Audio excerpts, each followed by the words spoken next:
Picture the scene: a freezing morning. Arthur, a boy just 8 years old, slips barefoot and silent into a bakery where everything sparkles and smells of fresh bread. His eyes are red from the cold and hunger, and in his hands, he grips an old photograph. While some customers cast him suspicious looks, Damião, the millionaire owner, a hard-faced man known for having no patience for the poor, spots the boy. Annoyed, he storms over and, without a second thought, throws Arthur out in front of everyone. Arthur hurries out, pride wounded, stomach growling. But then, something unbelievable happens. There on the floor, Damião finds a fallen envelope. He picks it up, opens it, and what he finds inside changes everything. Can you imagine what could have mattered so much to that boy? And now, will Damião simply turn his back, or make the hardest decision of his life? Stay with me, because what comes next will move you. The glass facade of the bakery, fogged over by the warmth inside, creates a distorted mirror to the world outdoors, and there stands Arthur, hovering by the door. He curls his toes on the freezing sidewalk, trying to press himself closer to the window without being noticed. The pavement bites cold so sharp it cuts right through his skin. He can barely feel his toes anymore. There's a throbbing ache, but Arthur is used to it, or at least he tries not to think about it now. Inside, elegant people in expensive coats, muffled laughter. The smell hits, almost like a punch: bread baking, melting butter, bakery sweets mixing with strong coffee. Arthur closes his eyes for a moment, just to pretend that scent might fill his belly. It doesn't. His stomach growls, loud enough to hear, and Arthur lowers his head, embarrassed even of himself. Almost no one looks at him. Some glance his way, clutch their purses, smooth their hair. They pretend not to see. A man on the phone looks through the window, his eyes dart past Arthur the way people look past a beggar they find unsettling, then immediately returns to his call. An older woman slows her walk but decides to cross the street. Arthur sees this kind of thing every day. He expects it. He pretends it doesn't hurt, but it does. Inside, the glass is so clean it feels like a barrier to another world. For Arthur, it's more than glass. It's a wall. All that's missing is a name and a guard at the door. He lifts his gaze, letter by letter, to the glowing sign: Damião Bakery, all gold, big bold letters. He knows the bread there is beautiful, golden-colored, twirling on the shelves like it's on parade. He watched through that window the other day: soft rolls, croissants oozing with filling, fruit-covered cakes. The kind of thing you see only on TV. Arthur tugs at his old coat, more holes than fabric, no buttons anymore. He glimpses his faint reflection in the glass and feels even smaller, almost invisible. His hand in his pocket squeezes the envelope with the picture, his only surviving keepsake from the fire. It's him, a baby, in his mother's lap, his father laughing in the background. The edges are singed. That photo feels like the only warmth he has left. When the cold bites, he clings to it, as if his mother might, somehow, reach through the paper and warm him. He can't really remember her face with his eyes shut, but a hint of cake lingers in his memory. Someone rushing by brushes his shoulder, not even an apology. Arthur stumbles, almost falling. It's as if the whole world wants to repel him, not because he's done anything, just because he exists in that space. He opens his mouth to beg, but no sound comes out. Only that tightness in his throat, the fear of hearing, yet again, this isn't a place for bums. Go to a shelter, stop bothering people. He doesn't even know why he still tries.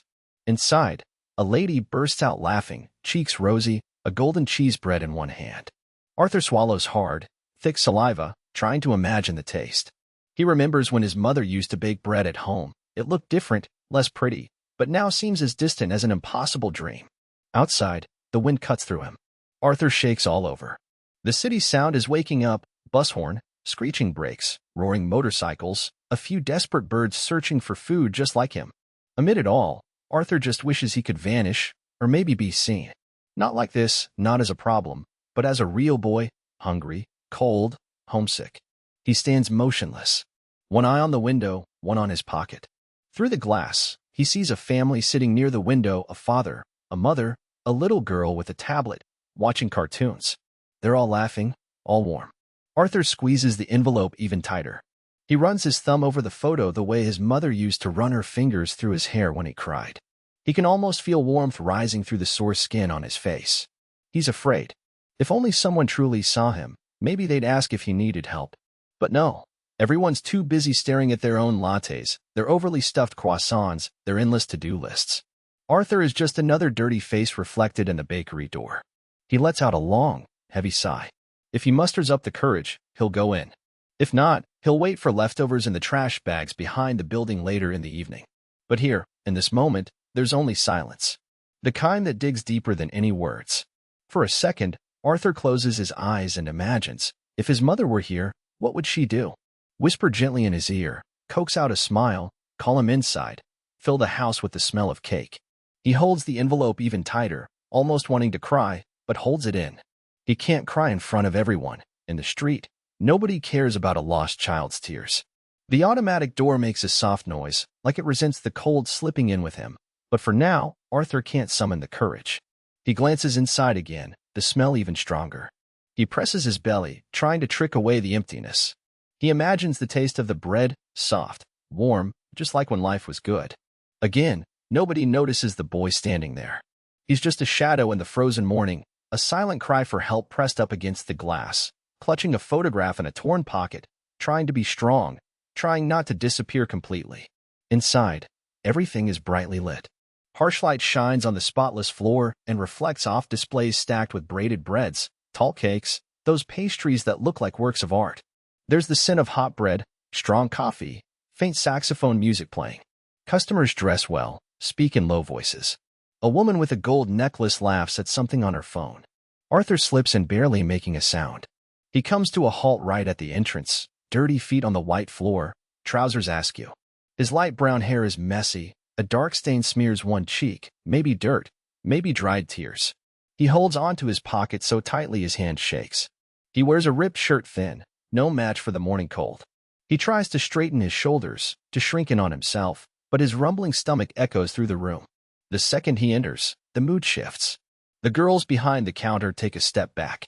One, her bun perfectly tidy, whispers to her coworker, that little wrinkle of contempt creasing the corner of her eye. A man reading the newspaper lowers his paper to eye Arthur up and down. Two ladies chatting about their diet stop mid-sentence. By mere presence, Arthur seems to spoil the coffee's flavor. Arthur pretends not to notice. He gazes at the display like it's an altar. One simple roll, here, looks like an impossible luxury. He places his hand on the glass, leaving a round print. Quietly, he thinks of his mother, of the mornings before, the table full, the scent of love. No one there knew, but for Arthur, that bread was about missing someone more than it was about hunger. The office door slams. Damião appears. He doesn't need to say a word. His face is stone, brows knotted, lips flat. Tall man, dark suit, slicked hair, each step seems to weigh the floor down. Just his presence makes the cold outside seem less biting than his stare. Arthur's legs weaken. Damião notices. He walks slowly toward the boy, but keeps his distance, like his fear of dirtying his shoes outweighs anything else. He looks down over Arthur. "What do you think you're doing here?" he asks, rough, his voice booming. Everyone hears. Even the bread looks deflated inside the case. The silence thickens. Arthur tries to reply. The words come out as a whisper. "I just wanted a piece of bread, please." His eyes are huge, wide, frightened, searching for the slightest hint of kindness, anything. He holds back tears, but his lower lip trembles. The cold is working through his whole body. You can see how he can barely feel his fingers. Damião's stare sharpens. His voice hardens. "There's no place here for people like you. Get out. Out, now." He roars, waving his arm, pointing at the door like it's burning just from Arthur's presence. A nervous laugh comes from a man at the back. One woman makes the sign of the cross, whispering. Someone turns away, clutching her purse. Arthur freezes. He doesn't know what to do. His eyes fill with tears. His face flushes with shame, his heart racing, a longing to disappear. For a few seconds, nobody breathes. He puts his hand in his pocket again, feeling for that crumpled photograph, the last piece of family he has left. But he doesn't pull it out, just holds it. The boy takes a step back. His stomach knots with pain. He feels all those eyes pressing on his skinny back, heavy as stone. Laughter fades. All that's left is his own breath, quick, struggling not to cry in front of everybody. Damião stares harshly at him, but deep down, something stirs. He says nothing. You can just make out his fist clenching, almost unconsciously, as if he's silencing some old memory, but only he notices. His face remains closed, but there's a flicker of doubt in those dark eyes, a quick recall of someone, maybe even himself long ago. But it passes fast. He shakes it off in anger. Arthur stumbles out, eyes down, rushing to disappear from this place he never belonged. The smell of the bread, a promise of comfort only minutes ago, now just stinks. The door closes behind him with a little jingle. Outside, the cold grows sharper. Arthur breathes deep, trying to choke back a sob. The photograph is still there, but as he clutches it, he doesn't realize the envelope slips loose from his pocket, landing almost right on the sparkling bakery floor. No one notices. Everyone resumes their coffee, their chatter. Only Damião is left watching the spotless glass, thinking for a moment, where does such hunger come from in those small eyes? Arthur vanishes into the gray morning, cheeks red with shame and sorrow, hunger now vast, and the world feels colder than ever. Damião, behind the counter, straightens his tie, but the air feels heavy. For a moment, only the ticking of a clock and clink of cups can be heard.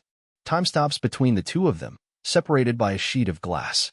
Arthur hurried out, almost tripping over his own bare feet, his breath shallow and choked. He looked back just once. His face in that split second stunned, embarrassed, eyes already brimming before the door had swung shut. A heavy silence descended. Everyone had seen, no one said a word, but their faces said it all. Damião just watched, trying to keep his composure, but inside his heart was racing. The door was still swinging as everyone resumed their gossip as if nothing had happened. Damião pretended to busy himself at the counter, avoiding the judgment in others' eyes. He glanced at the floor. There, right in the middle of the expensive rug, was a fallen envelope. It didn't belong here, grimy, a little damp from all the pockets and floors it had seen, its corners bent. Automatically, Damião picked up the envelope with the cold indifference of someone clearing away another person's mess. But as he went to crush it, he realized there was something inside. Paper, maybe. Or a photo. He hesitated. The outside was stained, unpleasant. But just throw it away, he thought. He opened it. His hand shook. Damião didn't even notice at first. Inside was an old photograph. Faded colors, the kind you see in childhood school pictures. A woman is smiling in the photo, big, warm, a smile that clearly doesn't exist anymore. Her clothes are simple, hair tousled by the wind. Beside her is a baby, a real baby, fair skin, chubby cheeks, clutching her as if the whole world fit in that embrace. Damião's body went ice cold. His heart skipped a beat. It was her, his sister. The sister who now only visited him in dreams, the one who left without warning, without goodbye. No one said anything. He just stood there while his mind buzzed with pain and shock. Under the photo, scribbled in fading pen, was a hurried note. The letters were ones he'd recognize anywhere. They grew up together, scrawling on the bedroom wall. Take care of this boy. He's all I have left. Damião read and reread it, drawing a sharp breath. The boy from earlier in the bakery. That dirty-footed boy, tangled hair, torn clothes, holding off hunger with the stubbornness only an abandoned child can know. He was his nephew, the only piece of his sister that survived. You know when a silence screams? That was what filled Damião's head. The bakery's talk became muffled, distant. All that was left was him, the photo, and the vast emptiness of sending his own flesh and blood away with no pity. He stayed there, the photo trembling in his hand. His face changed, its color drained. A bead of cold sweat slid down his temple. His eyes, usually so hard, were locked on those simply written words, the desperate handwriting of someone who had almost run out of hope. A deep pain took hold, the kind that can't be cried away. Across the street, Arthur was already just a shadow moving fast, shielding his chest with what remained of his thin shirt, feeling the cold wind cutting through the holes. He didn't even realize he'd lost the envelope. He was still thinking about the smell of fresh bread, the customer's laughter, that hard, cold look he got. Everything stung. But the deepest wound was knowing he wasn't welcome, not even to ask for bread. Inside, the sweet scent of fresh cake meant nothing anymore. Damião saw only the child's trembling little hands, the scared, exhausted face. He imagined his nephew in his sister's arms. Did he ever smile? Was he ever really happy, even with so little? Shame crashed over him like never before. An urge to apologize, to turn back time, to stop everything and shout at the world. But all he could do was squeeze the photo tighter, as if that could stop his memories of his sister from slipping through his fingers forever. The customers felt the heavy mood. One even tried to start a conversation, but Damião didn't answer. He couldn't hear anyone. He could only see his sister smiling at him in that photo. He could only think of the boy lost out in the city, just as alone as he felt right now. Damião's hand trembled, tapping restlessly on the marble counter. The envelope, dirty and crumpled, sat there, a heavier weight than all his money could fix. In that instant, he was no longer the rich bakery owner. He was just a man who'd realized he had driven away the last hope of his family. And that hurts more than anything. The way Damião stood there, clutching that photo, was unlike anything anyone had ever seen him do. The hardness was gone, no boss's pride, none of the coldness that filled his chest on prosperous mornings. No. Now it was like he'd been punched in the gut, but deeper, heavier. His eyes traced every inch of the photo, searching for a trick, something fake, a cruel joke of destiny. But it was her, his sister, smiling in a way she'd only done for family, and a baby in her arms. Damião's hands shook so badly the picture nearly fell again. The note on the back seemed to scream, despite being just ink and paper. Take care of this boy. He's all I have left. The echo of that swelled in his chest, louder than any city noise, stronger than any horn blaring past the window. He swallowed hard, his face losing its hardness, gaze unfocused.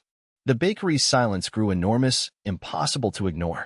Everyone kept eating, whispering as if nothing had happened, but even so, everyone watched from the corner of their eye. A woman shook her head, a waiter who'd always been friendly accepted his tip in silence, but Damião was somewhere else. He pressed his back to the wall, breathing heavily.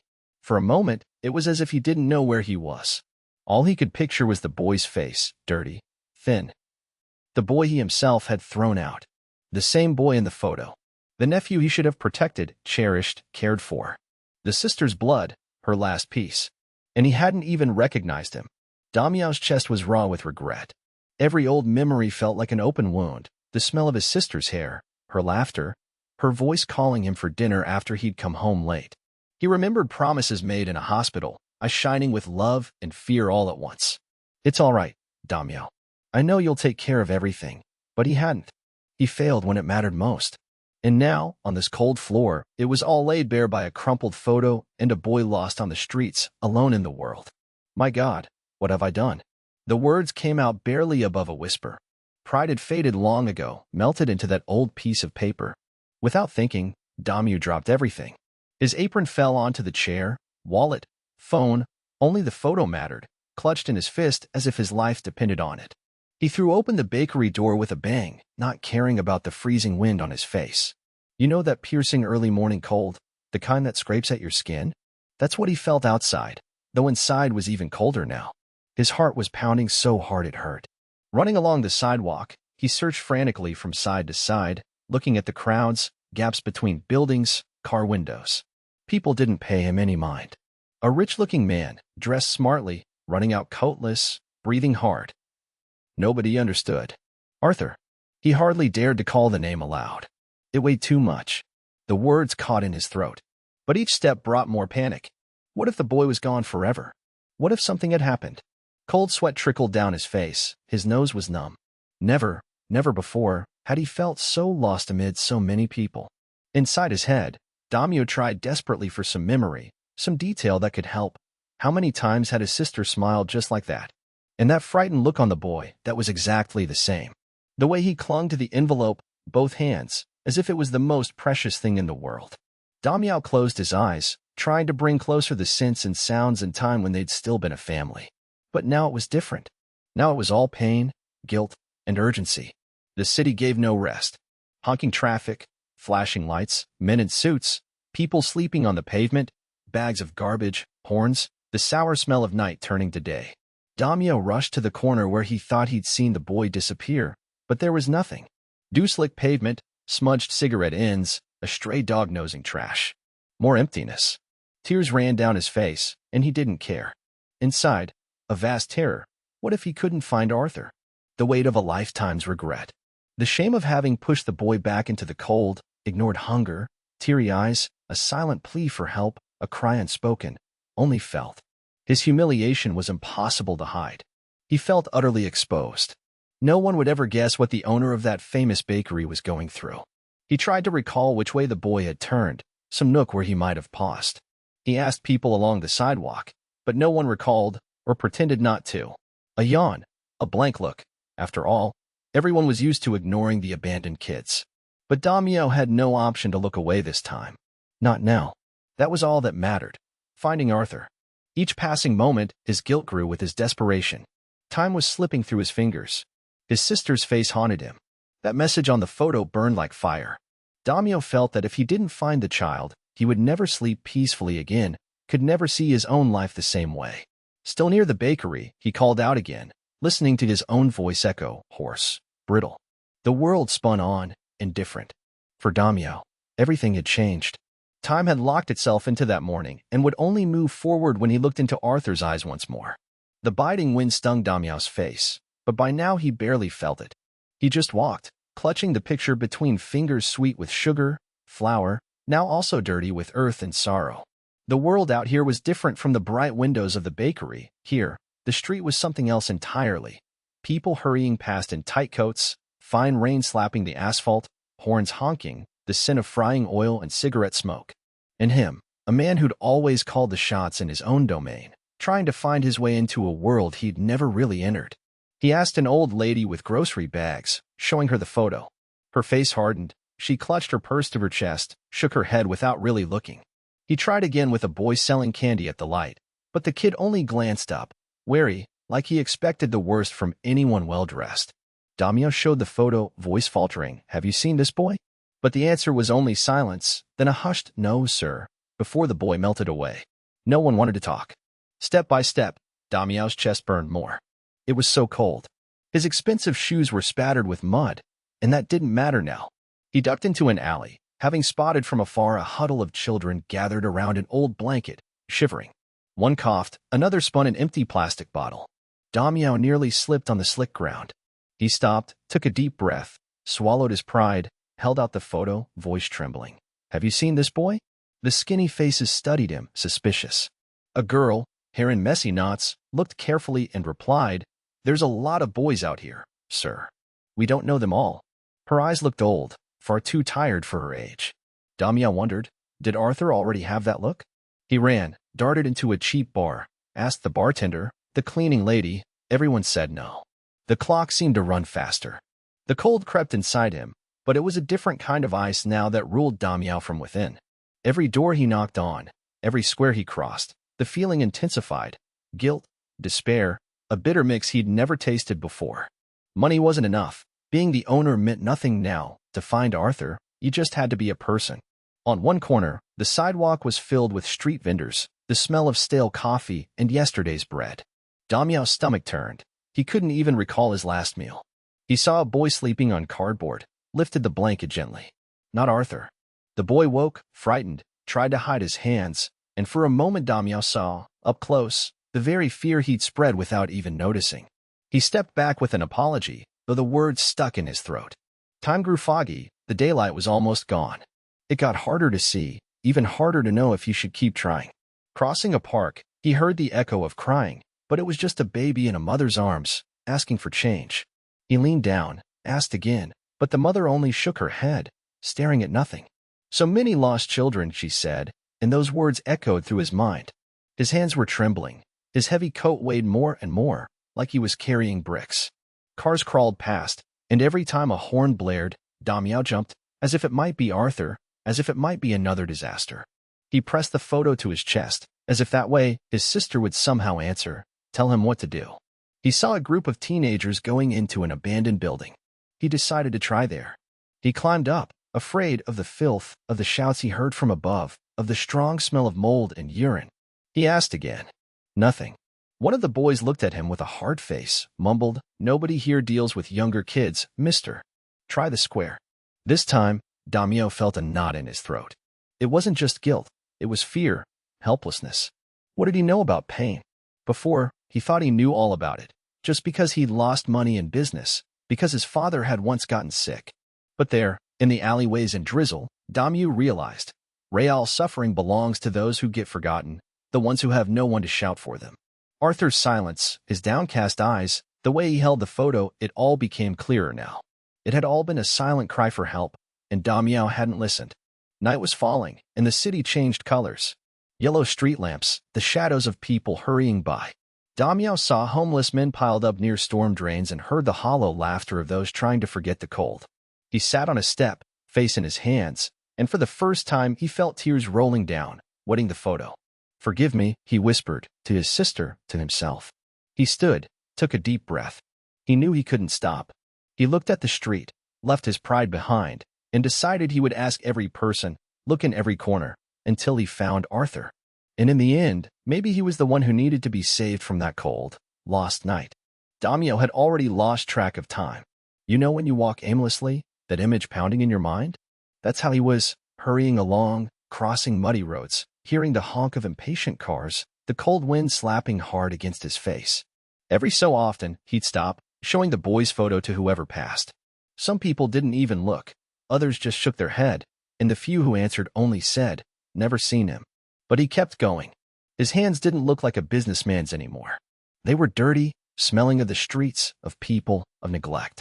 His expensive coat weighed heavily on his shoulder, half-soaked, dragging along a coldness he'd never felt before.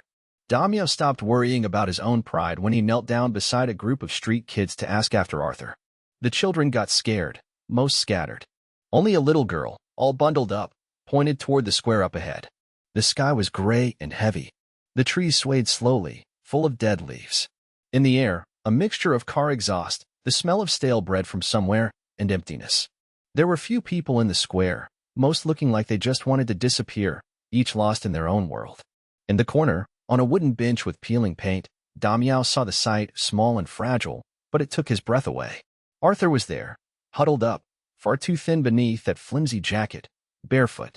His face was buried in his hands, hair a mess. He was shivering so much you could see it from afar.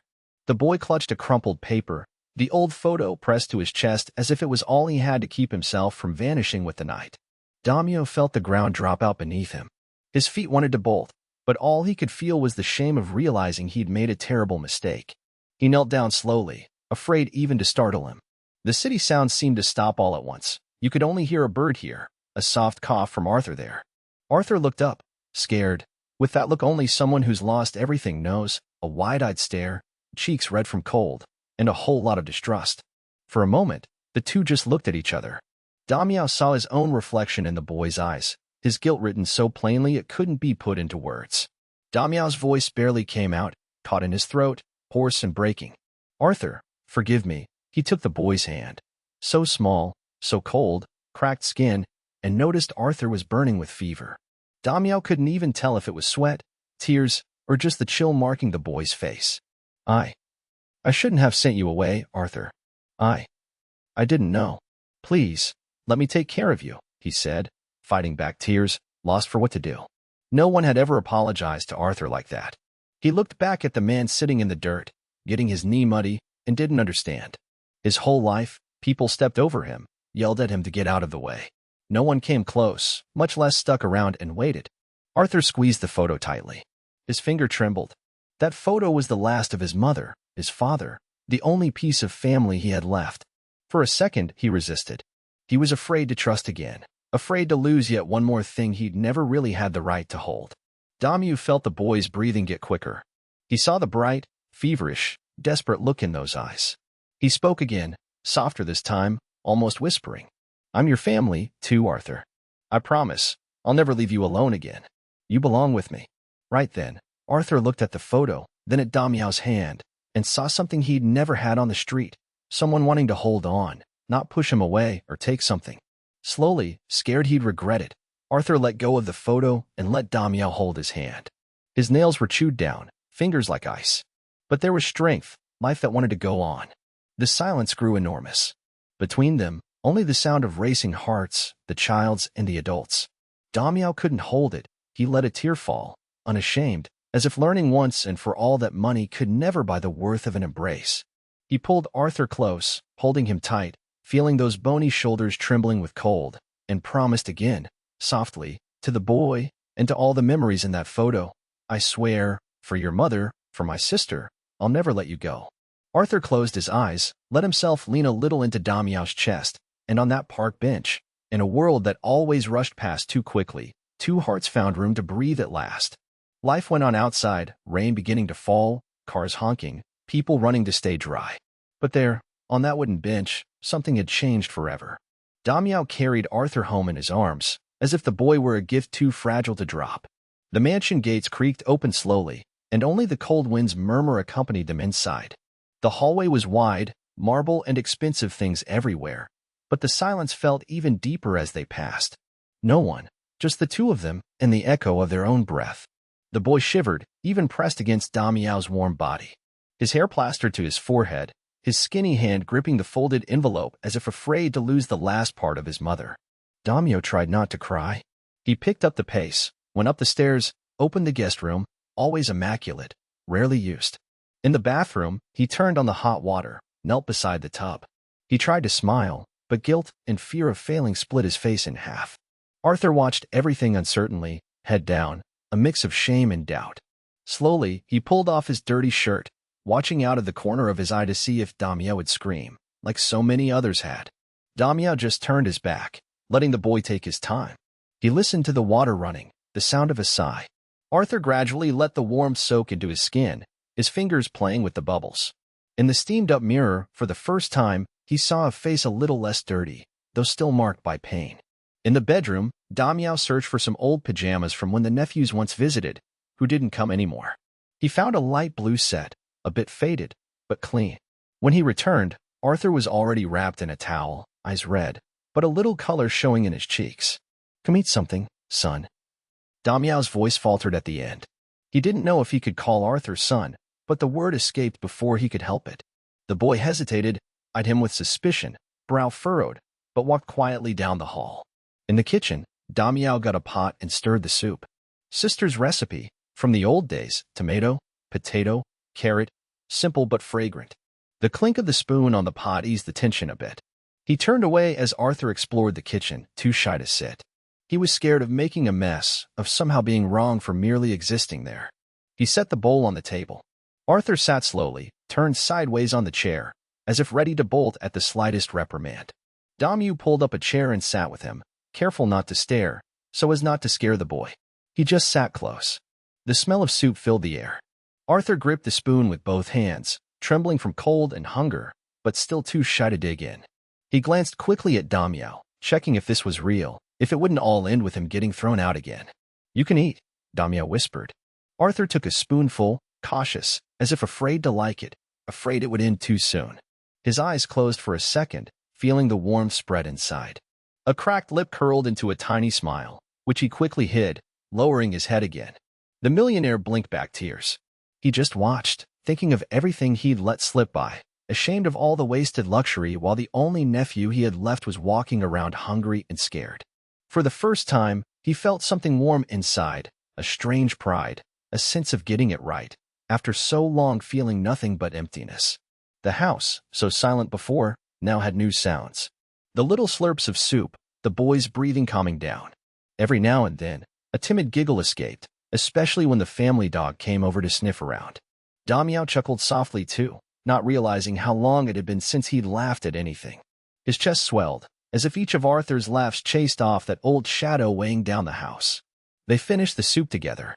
Arthur wiped his mouth the way he did on the street, with the pajama sleeve, and Damião smiled. "It's okay here, you can get dirty," he thought, though he couldn't say it aloud. He got up, went to a drawer, grabbed some medicine and a thermometer. He gently asked Arthur if he could check his fever. The boy eyed him nervously, but didn't resist. The thermometer beeped. It was a mild fever, but now they had a bed, medicine, all that had seemed so out of reach just hours before. In the bedroom, Damião fluffed the pillow, pulled up the soft blanket, and sat a while on the bed's edge, unsure if he could touch the boy. Arthur just looked at him now and then, half asleep, half wary, clutching the photo of his mother and the letter, the envelope crumpled from holding on so tight. When the boy finally started nodding off with exhaustion, Damião got up quietly. Before leaving, he heard, softly, almost a whisper, "Thank you." Damião stalled in the doorway. He could barely remember what it was to really be thanked by someone. His heart tightened, but for the first time, it wasn't sadness. It was hope. The house was still quiet, but now it was a silence full of promise, full of future. The emptiness was fading away. Everything felt like a new beginning, not just for Arthur, but for Damião too. Night falls slowly, as if asking permission. Outside, the big city never truly sleeps, far-off horns, sirens passing. But inside, in the quiet mansion, everything stands still. Only the clock ticks softly, and Arthur's breathing, beneath the covers, is broken and restless. His hands fidget.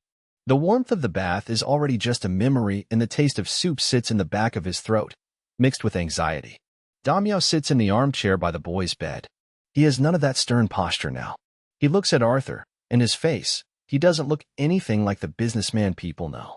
That hard look is gone, leaving just a tired man with red eyes from holding too much inside. Arthur pulls the pillow closer.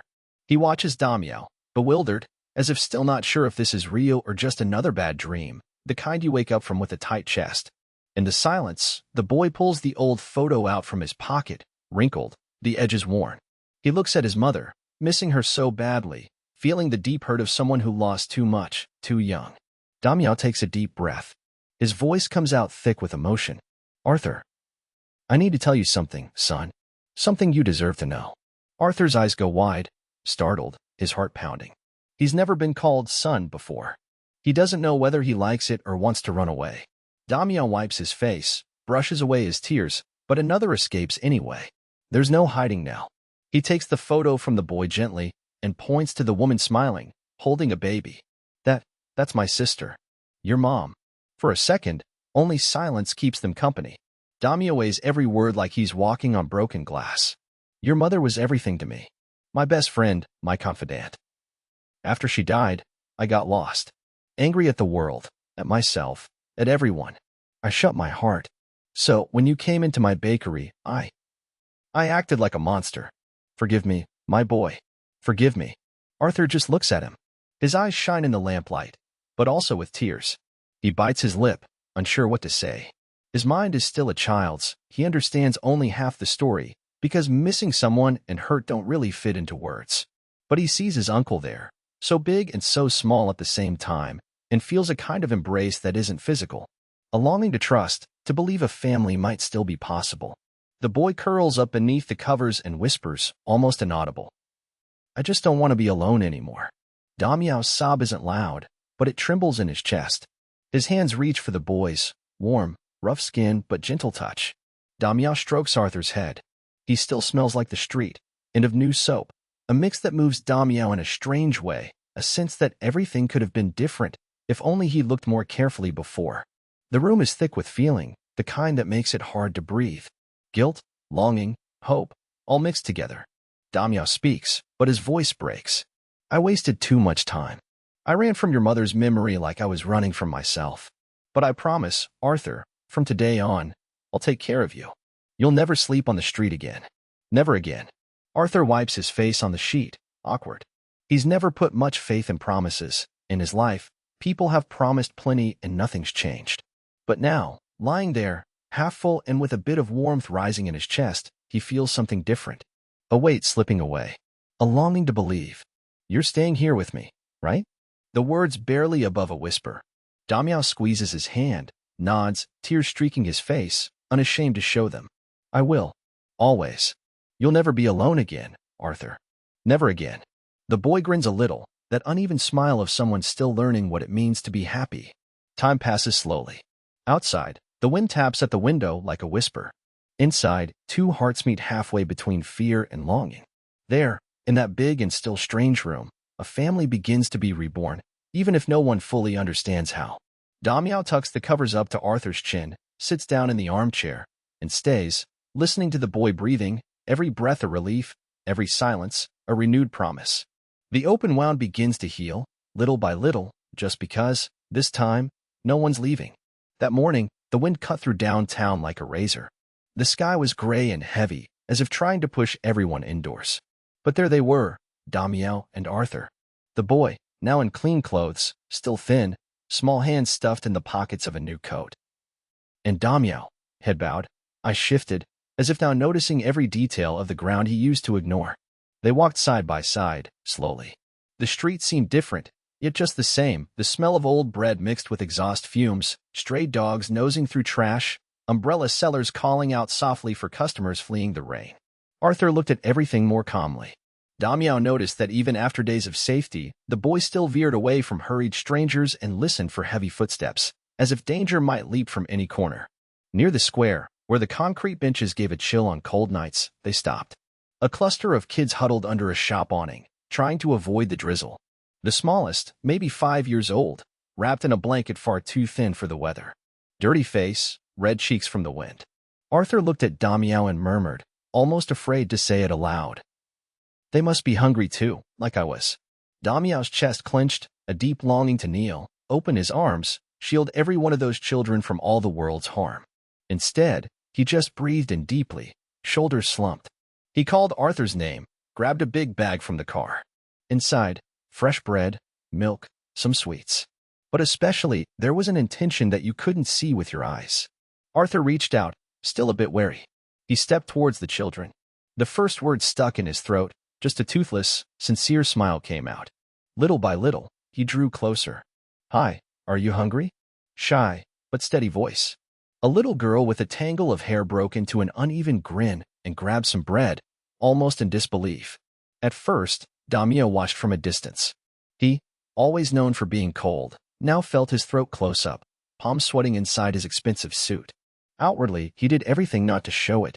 But it was like a dam breaking within. He couldn't hold back the feeling seeing those kids, so invisible to everyone else, getting a brief moment's peace in their storm of a life. Suddenly, one of the kids tugged at Arthur's sleeve. Asked if he wasn't that boy from the diner, the one always begging for old bread. Arthur laughed bashfully, looked at Damião for permission, still uncertain if he could trust this, if any of it was real. Damião just nodded, his eyes saying wordlessly, "You belong with me now. I promised, remember?" As they handed out what they had, Arthur sat on the ground with the group and started talking about the new house, the warm bed, waking up to the smell of coffee. But he talked about the fear, too. How it hurt to eat slowly to make the food last. How much he wished he could call for someone when the cold seeped into his chest. Damião listened, silent. He couldn't change the past, but every word from the boy reminded him he could do better from then on. After a while, he himself sat down, suit wet, cheeks red from the wind. He looked into each child's eyes, asked their names, heard their stories, promised to return. And gradually, he started talking about the project. It didn't have a name, or a building, or rules. Just an idea pounding in his chest, to open a safe place where no one would have to be afraid or hungry ever again. Where other children like Arthur and these boys and girls under the awning could begin again. Arthur listened, eyes shining with hope. He barely blinked. When Damião finished explaining, Arthur just looked at the photo of his mother he still carried, now folded into his coat pocket, but always close to his heart. Unsure what to say, he only hugged Damião, tight, like never before. The old pain was turning into a strange, new strength, a feeling that made them want to change everything. Suddenly, nothing seemed impossible anymore. The chilly wind didn't sting as much. The rain felt almost like relief. Damião, holding Arthur's hand, realized something had deeply changed within him. Something all the money in the world had never bought. The courage to face pain head-on, without looking away. For the rest of the afternoon, they walked together, exploring every part of downtown, not like strangers rushing by, but like people recognizing every face, every story. Now and then, Damião would pause, still unsure of himself, but every smile, every unexpected hug made him believe, maybe for the first time, that this project, this new way of seeing the world, could change not just Arthur's life, but many others too. And so, amid the cold and rain, among bread, promises, and honest eyes, the pain of an impossible past began to transform into hope for a future for so many invisible people. The city hasn't been the same since that winter. Everyone seems to breathe a little deeper when they see Damião walking side by side with Arthur. People still aren't used to it. The stern millionaire, once so closed off, now smiling on the sidewalk, hugging a thin boy most would have sworn wouldn't have survived another week on the streets. And some days the sky is still heavy, dark, with icy wind stinging faces, but now, anyone passing downtown sees something new. It's not just the smell of fresh bread wafting from Damião's fancy bakery. There's a scent of hope now, even on the corners where you used to smell nothing but rain, wet clothes, and that leftover sadness that never quite dries. Damião no longer walks fast, dodging people, pretending not to hear their requests. Now he stops. He sits on the ground with Arthur when they see street kids, and it's always the boy who insists on striking up the first conversation. The children look at Arthur as if they're witnessing a miracle. Their eyes want to trust, but it takes time to believe. Still, the way Arthur smiles, with the tattered photo in his pocket and his firm grip on Damião's hand, changes something in the depths of all those boys and girls. They notice someone has come back. Someone who knows what it's like to freeze from hunger and fear. The families who used to lock their doors at night now open their windows to watch the group's walks. Damião doesn't say much, and his voice is still gruff, a little shy, but it doesn't take words, You can see it in his eyes that every second with Arthur is an apology to his sister and to himself. Word spreads around the city like wildfire. Working folk, shopkeepers, even people who always turn their heads on the street, start trading coins for questions. Does the project need clothes? Can I help with a hot meal? And for anyone who remembers Damião's stony face, always in a suit, always from afar, it's hard to believe seeing him now, holding Arthur's hand as they walk. But it's real, proof that no one is born hard-hearted. Kids who never had clean clothes now take warm showers in the new shelter. They get a pillow of their own, a table full of bread, fruit, cake, what used to be just dreams. And it's funny, because at first they don't even know how to hold a fork. They look at each other, surprised to be sitting together, unafraid of being sent away, not needing to run, not needing to hide the way Arthur used to hide that photo. And Arthur is different now. You can see it in his skin, rosier, in his growing hair, and especially in his eyes. He calls Damião uncle, but not just with words, with his arm, when he pulls him through the shelter's corridors, introducing every new friend, showing off with pride that the once cold man decided to stay, that he promised he'd never leave.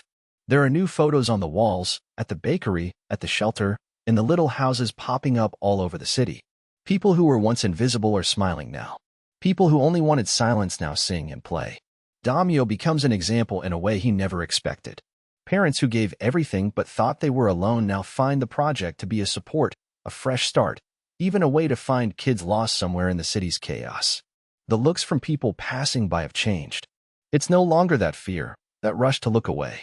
When someone falls on the sidewalk, there's always a hand reaching out to help them up. Kids stop playing in the street just to watch Arthur and Damião walk by, then run up to hug them both. There's always someone saying thanks for food, clothes, or just a good chat, but the deepest gratitude is in their eyes when they shine together, like someone seeing life come back after a long, cold winter. It rains again, just like at the start, back when everything felt so sad, but now no one feels the cold like before. Inside the shelter, with laughter echoing off the walls, Damião feels a peace he never thought he'd know. He looks at Arthur and thinks about everything he's lost, but also about all he still has time to rebuild. The boy holds that old, worn photograph, faded from years and torn pockets, but this time, there's something new. Now he takes another picture out of the envelope. This time, it's recent. Him, next to Damião, arms around each other, grinning wide, as if promising anyone who looks, "We did it, we're a family again." Every now and then, Arthur shows this photo to newcomers at the shelter, anyone showing up scared or sad. He points his little finger first at Damião, then at himself, and quietly says, "If we made it, you can make it too." In that moment, it feels like all the pain in the world isn't quite so heavy. A deep hope takes root in the city, the kind no one can easily take away. You can see it in the way neighbors want to pitch in, and how the kids let go of old fears and distrust, and Damião's quiet pride as he lovingly studies every detail of his nephew's face. One thing's for certain, when there's real love, even the coldest streets can become home.